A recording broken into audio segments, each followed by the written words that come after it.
Alors je lis dans Jérémie chapitre 29. Ah, Jérémie chapitre 29, versets 8 à 9.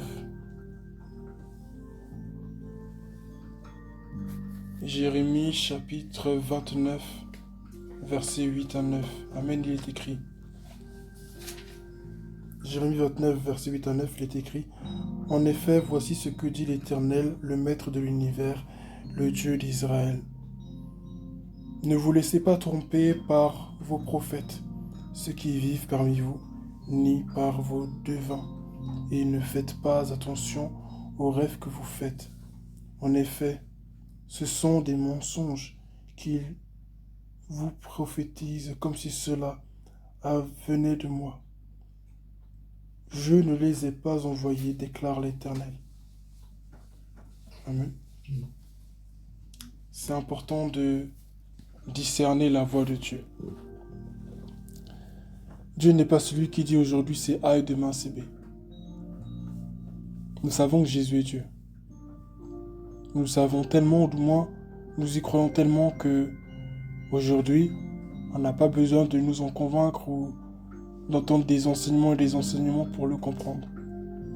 Il peut arriver qu'il y ait certains mystères à propos de Jésus qui nous échappent parce que ça fait partie aussi de la personnalité de Dieu, c'est-à-dire qu'il ne va pas tout nous révéler, tout nous dire sur tout. Il y a toujours une part d'ombre, toujours une part de méconnaissance, d'ignorance qu'il souhaite que nous gardions. Et cette innocence, cette ignorance ne nous fait pas de nous des êtres médiocres, amen, mais des êtres humains qui sont limités. Il dit ici en effet, voici ce que dit l'Éternel, le Maître de l'univers, le Dieu d'Israël. Ne vous laissez pas tromper par vos prophètes. Les prophètes, ce sont des personnes, normalement, qui ont l'Esprit de Dieu sur leur vie et qui parlent au nom du Seigneur, qui agissent au nom du Seigneur. Mais ici, il dit, ne vous laissez pas tromper par vos prophètes. Ceux que vous croyez comme prophètes ne sont pas des prophètes. Ça me rappelle une parole que Jésus a dit, je crois que c'est dans Matthieu chapitre 24, ou je ne sais plus, où il parle des derniers temps, où il dit, dans les derniers temps, beaucoup de gens se lèveront en mon nom, etc., etc. On dira, Jésus, il est par là, n'allez pas. Beaucoup de gens se lèveront, s'attacheront à des esprits séducteurs, etc. Ça me rappelle ce passage-là. Et il est important que l'on sache que tous ceux qui s'appellent hommes de Dieu ne sont pas des hommes de Dieu. Tous ceux qui se disent frères sans Christ ne sont pas des frères, des sœurs en Christ. Tous ceux qui se disent, je sais pas moi, églises ne sont pas forcément des églises. C'est vrai que l'église, souvent quand on voit des églises qui ont l'air tellement modestes, une petite église en bois avec des chaises en bois, et puis les gens sont tellement bien vêtus, les femmes elles sont habillées décemment, elles ont le voile sur la tête, le pasteur il chante que des cantiques, les jeunes se marient, on entend à peine parler sur un message de repentance, on tombe sur lui, on se dit ah c'est une vraie église, il y a vraiment le Saint-Esprit. Mais Dieu c'est pas comme ça qu'il voit les choses. Dieu peut voir une église où il y a des spots, où il y a des lumières de partout, qui on peut dire ça ressemble à une boîte de nuit, tout ce qu'on veut. Mais pourtant, c'est là que Dieu réside. Dieu ne voit pas les choses comme nous. Et c'est important que nous nous en rappelions. Pour discerner, il faut se fier à la vie de Dieu. Discerner, c'est pas difficile. Discerner, quelqu'un qui a le discernement, c'est quelqu'un qui a compris qu'il ne doit pas se fier à ses émotions, à ses sentiments, à ses impressions, à son intelligence, ou à ce que lui croit, ou à son instinct. Mais il doit se fier à la vie du Saint-Esprit. Il doit se fier à la vie de Dieu. Quel est le témoignage de Dieu de cette personne? Et on le voit avec Jean le Baptiste et Jésus. Lorsque Jean le Baptiste voit Jésus, le Seigneur lui dit « Voici mon fils bien-aimé en qui j'ai mis toute mon affection. » Ou dans d'autres versions, il est écrit « En qui j'ai mis toute mon approbation. » Autrement dit, quelqu'un que j'agrée, celui en qui j'ai mis toute mon autorité, celui que j'ai choisi, mon oint. Amen. Dieu avait un témoignage de Jésus. Mais on parle encore d'un autre homme tel que, comment il s'appelle, Job. Lorsque Satan va voir Dieu, Dieu dit à Satan, as-tu vu mon serviteur Job? As-tu vu mon serviteur Job? Il n'y a aucun comme lui sur toute la terre. Il a dit d'autres qualités de lui, mais je vais directement à l'essentiel. Et le diable a proposé de tenter Job pour essayer de le faire tomber, etc., pour l'éloigner du Seigneur. Et Dieu a autorisé le diable à aller, mais il n'a pas autorisé le diable à toucher à son âme. Dieu sait qui tu es, amen. Et c'est le plus important. Mais ce n'est pas là mon message. Dieu sait qui chacun est, amen. Dieu sait qui tu es aussi, c'est vrai. Et c'est parce que Dieu sait tout que nous devons nous fier à lui. Lorsque tu te fies à Dieu, tu ne peux pas faire d'erreur. Amen. Certains vont dire, l'Esprit de Dieu me dit que tu es venu ici pour telle raison. Toi, tu sais que tu n'es pas là pour ça. L'Esprit de Dieu n'est pas un menteur. Si les gens sont têtes à croire ce qu'ils croient que l'Esprit de Dieu leur dit, il ne faut pas s'entêter à vouloir dire non, les dieux ne ment pas. Non, tu dis que le Saint-Esprit de Dieu t'a dit, ok, j'acquiesce, mais moi je ne viens plus ici, c'est tout. Jésus, il a été dans les temples, on l'a jeté des pierres, il est sorti. On a voulu le jeter d'une falaise, il n'a pas dit, allez-y, je suis venu par amour. Donc, et puis il a refait le chemin avec eux. Non, je l'ai dit, il est passé au milieu d'eux, donc il les a quittés. Toute la foule qui entourait Jésus, c'était des gens qui avaient soif de miracles. Des gens qui avaient soif, qui croyaient en lui d'une certaine manière. Amen. Ce n'étaient pas des gens qui ne croyaient pas en lui. Peut-être qu'ils croyaient de la mauvaise façon, mais ils croyaient en lui. Amen. Ils croyaient peut-être en lui pour les mauvaises raisons, mais ils croyaient en lui quand même. Certains étaient là pour manger, d'autres étaient là pour boire, d'autres étaient là juste pour voir les miracles, d'autres étaient là aussi juste pour le spectacle, pour le fun en fait. C'est comme dans la rue, on voit que deux personnes se bagarrent, il va y avoir un attroupement. Il va y avoir des gens qui auront envie de se séparer, puis il y aura des petits dingos qui auront envie de juste se mettre autour pour voir. S'il y a un monstre qui vient dans la ville, d'autres le regarderont stupéfaits en disant c'est quoi ça?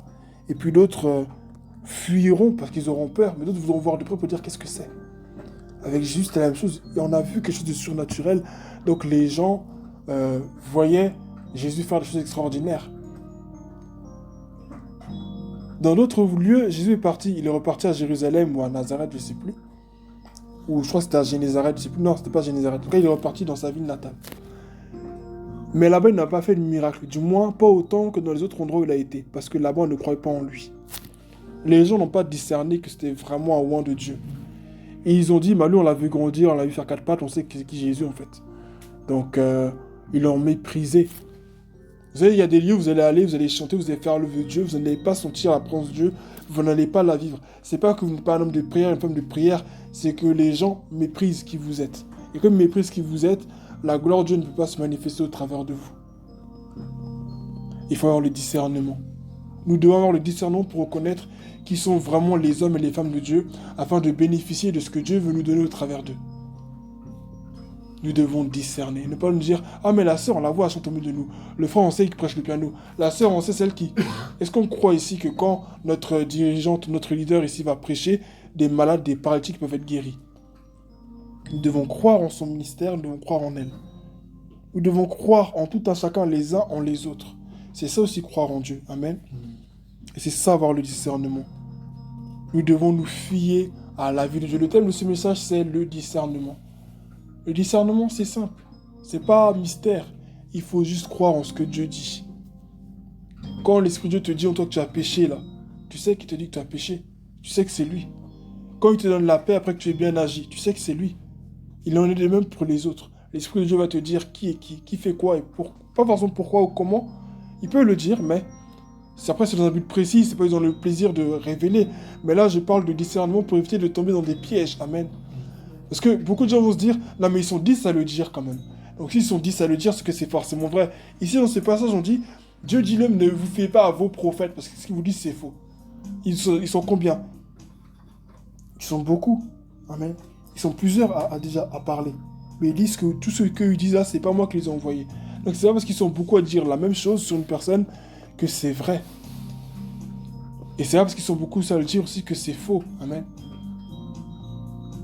Souvent, nous donnons du crédit au témoignage des gens à cause du nombre. Mais c'est pas comme ça que ça fonctionne. Ou parce que ça fait longtemps qu'ils sont dans le ministère, donc ils sont forcément dans la vérité. C'est faux. Il y a des gens, ils ont des cheveux blancs, ils sont dans le ministère depuis des années, mais ils sont depuis des années dans le faux. Et si vous ne discernez pas, vous allez croire que c'est un ancien homme de Dieu, c'est le père de la foi. Non. Fiez-vous au Saint-Esprit. Qu'est-ce que le Saint-Esprit de Dieu dit? Certains savent très bien ce que Dieu a dit d'eux, hein. Mais parce que c'est un homme de Dieu, il va dire, je vois que tu as dans ton cœur ça, et comme on respecte tellement l'homme de Dieu, on l'idolâtre, donc tu vas croire que ce qu'il t'a dit c'est vrai. Or c'est faux. Tu sais que ce qu'il dit, c'est faux. Pourquoi tu crois? Toi, tu ne te connais pas? Si l'homme te dit demain que tu es une chèvre, tu crois que tu es une chèvre parce que c'est l'homme de Dieu qui t'a dit? Parce qu'il va te dire c'est le Saint-Esprit? Non. Est-ce que c'est de l'orgueil? Non, mais je sais qui je suis en Christ. Je ne crois pas en ce que tu me dis. Même si tu es un prophète, même si tu as fait tes preuves ou autre, tu peux être dans la vérité, tu peux être un vrai serviteur de Dieu. Mais parce que tu es un être humain, tu peux te tromper. Et c'est ça en fait la vérité. Et c'est ça qu'on a du mal à admettre. Et c'est un orgueil dans lequel beaucoup de personnes sont.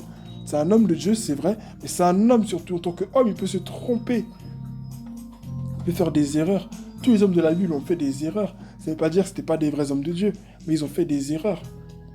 Mais quand tu vas dire ça, on va dire non, tu es un pécheur, ou bien tu es un rebelle, tu es orgueilleux, tu ne respectes pas l'autorité et la déférence pour vos autorités, c'est pas comme ça. Je ne suis pas une autorité qui ne suit pas Christ. Amen. Je ne suis pas une autorité qui ne suit pas Christ.